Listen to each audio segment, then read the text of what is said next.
Hi ಎಲ್ರಿಗೂ ನಮಸ್ಕಾರ.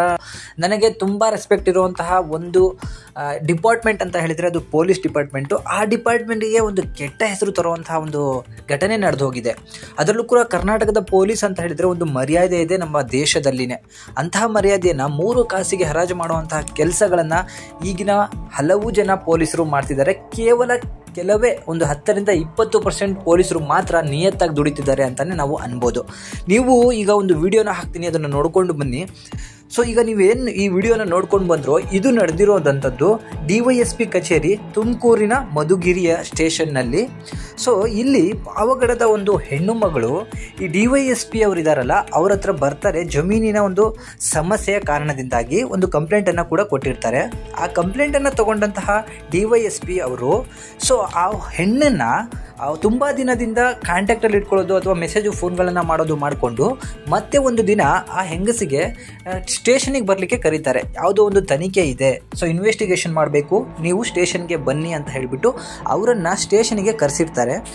ಅವಳನ್ನು ಅವರು ಬಲಾತ್ಕಾರ ಆಗಲಿ ಅಥವಾ ಫೋರ್ಸ್ಫುಲಿ ಆಗಲಿ ಅವಳನ್ನು ಬಳಸ್ಕೊಂಡಿಲ್ಲ, ಅವಳನ್ನು ಪುಸಲಾಯಿಸಿದ್ದಾರೆ, ಜೊತೆಗೆ ಅವಳನ್ನು ಒಪ್ಪಿಸಿದ್ದಾರೆ. ಈ ಥರದೊಂದು ಸನ್ನಿವೇಶ ಮಾಡಿಕೊಳ್ಳಿಕ್ಕೆ ಅವಳನ್ನು ಒಪ್ಪಿಸಿದ್ದಾರೆ.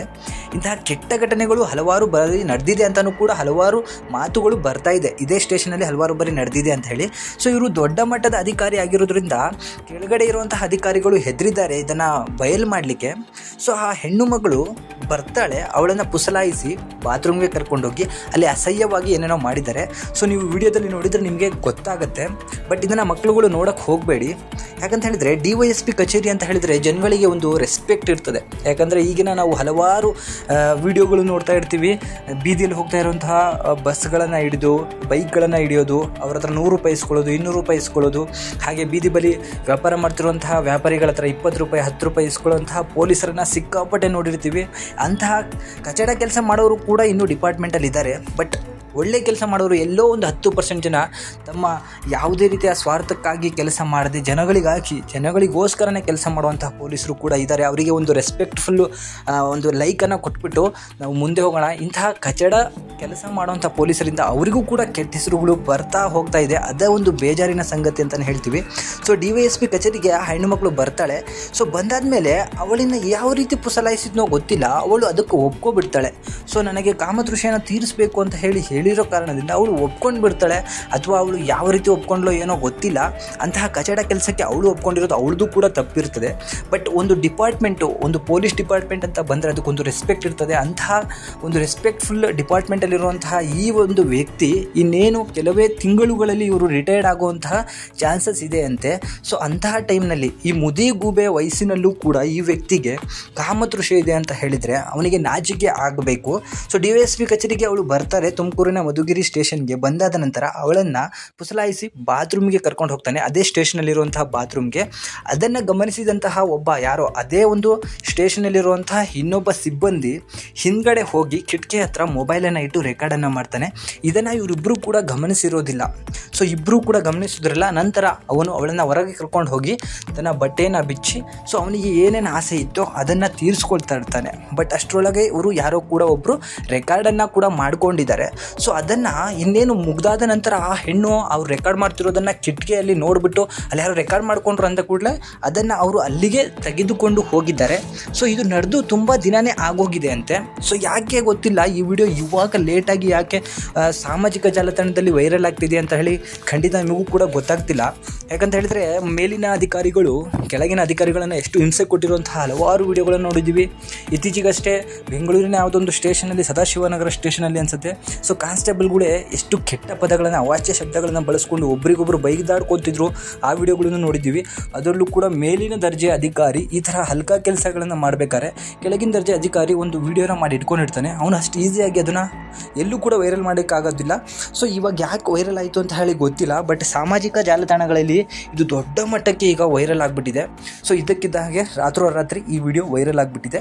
ಕರ್ನಾಟಕದ ಪೊಲೀಸಿಗೆ ಅಷ್ಟೇ ಅಲ್ಲದೆ ಇಡೀ ಪೊಲೀಸ್ ಡಿಪಾರ್ಟ್ಮೆಂಟಿಗೆ ಇದೊಂದು ಅಸಹ್ಯಕರ, ದುರದೃಷ್ಟಕರ ಮತ್ತು ಅವಮಾನಕರ ಒಂದು ಘಟನೆಯೇ ಆಗಿದೆ. ಈ ಹೆಣ್ಣು ಮಕ್ಕಳಿಗೂ ಕೂಡ ಇನ್ನು ಮೇಲೆ ನಾವು ಸ್ಟೇಷನ್ಗೆ ಹೋದರೆ ಯಾವ ರೀತಿ ಪೊಲೀಸರು ಸಹಕರಿಸ್ತಾರೆ ಅನ್ನೋ ಒಂದು ಭಯನೂ ಕೂಡ ಶುರುವಾಗಿದೆ. ನಾವು ತುಂಬ ವಿಡಿಯೋಗಳನ್ನು ನೋಡಿದ್ದೀವಿ. ಸೊ ಏನು ಇನ್ವೆಸ್ಟಿಗೇಷನ್ಗಳನ್ನು ಮಾಡ್ತಾರೆ ಹಲವಾರು ಯೂಟ್ಯೂಬ್ ಚಾನಲ್, ವಿಜಯ ಅವರ ವಿಜಯ ವಾರ್ತೆಗಳು ಅಂತ ಏನಿದೆ ಸುವರ್ಣ ನ್ಯೂಸಲ್ಲಿ ಇದ್ರಲ್ಲ ಅವರು, ಸೊ ಅವರು ಕೂಡ ಹಲವಾರು ಒಂದು ಸ್ಟಿಂಗ್ ಆಪರೇಷನ್ಗಳನ್ನು ಮಾಡಿ ಹಲವಾರು ಪೊಲೀಸರ ಮುಖ ಹಾಗೂ ಅವರ ಕರ್ತವ್ಯಗಳನ್ನು ಬಟಾಬಯಲು ಮಾಡಿದ್ರೂ ಕೂಡ ಅವರ ಪರ ವಿರೋಧ ಯಾವುದೇ ರೀತಿಯಾದಂತಹ ಒಂದು ಸರ್ಕಾರ ಆಗಲಿ ಯಾವುದೇ ರೀತಿಯ ನಿರ್ಣಯಗಳನ್ನು ತೊಗೊಳ್ಲಿಲ್ಲ. ಅವರು ಇವತ್ತಿಗೂ ಕೂಡ ರಾಜರೋಷವಾಗಿ ಕೆಲಸಗಳನ್ನು ಮಾಡ್ಕೊಂಡು ಹೋಗ್ತಾನೆ ಇದ್ದಾರೆ.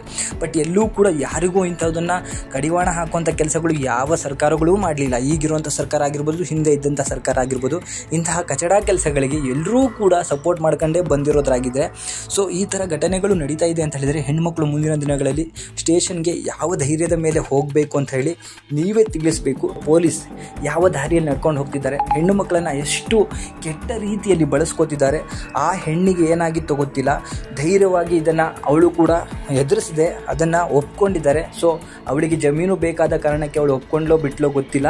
ಬಟ್ ಇವನು DYSP ಆಗಿದ್ದಾನೆ ಅಂತ ಹೇಳಿದರೆ ಸಂವಿಧಾನವನ್ನು ಓದಿರ್ತಾನೆ. ಸೊ ಎಲ್ಲ ಹಿಸ್ಟ್ರಿಯನ್ನು ಕೂಡ ಓದಿರ್ತಾನೆ. ಎಲ್ಲವನ್ನು ತಿಳ್ಕೊಂಡಂತಹ ವ್ಯಕ್ತಿ ತನ್ನ ಮುದಿ ವಯಸ್ಸಿನಲ್ಲೂ ಕೂಡ ಇಂತಹ ಕೆಟ್ಟ ಕೆಲಸಕ್ಕೆ ಕೈ ಹಾಕಿದ್ದಾನೆ ಅಂತ ಹೇಳಿದರೆ, ಇಂಥ ನೀಚರು ಕೂಡ ಡಿಪಾರ್ಟ್ಮೆಂಟಲ್ಲಿದ್ದಾರೆ ಅಂತ ಹೇಳಿದರೆ ನಮ್ಮ ಡಿಪಾರ್ಟ್ಮೆಂಟಿಗೆ ನಾಚಿಕೆ ಆಗುವಂತಹ ಒಂದು ಸಂದರ್ಭ ಬಂದಿದೆ ಅಂತ ಹೇಳಿ. ಸೊ ಇಂಥವರಿಂದ ಎಂತೆಂಥ ರೆಸ್ಪೆಕ್ಟ್ಫುಲ್ ಇನ್ಸ್ಪೆಕ್ಟರ್ಗಳಾಗಿರ್ಬೋದು, SP ಗಳಾಗಿರ್ಬೋದು, ದೊಡ್ಡ ಮಟ್ಟದ ಅಧಿಕಾರಿಗಳಾಗಿರ್ಬೋದು, ಎಲ್ಲರೂ ಕೂಡ ಇವತ್ತು ತಲೆ ತಗ್ಗಿಸುವಂತಹ ಕೆಲಸವನ್ನು ಮಾಡಿದ್ದಾರೆ.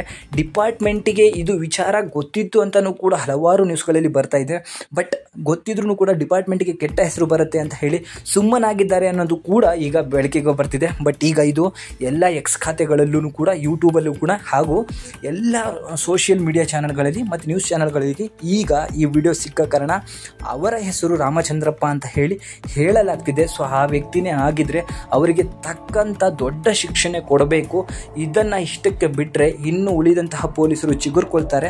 ಅವರಿಗೂ ಕೂಡ ಕಾನೂನು ಅನ್ನೋ ಒಂದು ಭಯ ಇರಲೇಬೇಕು.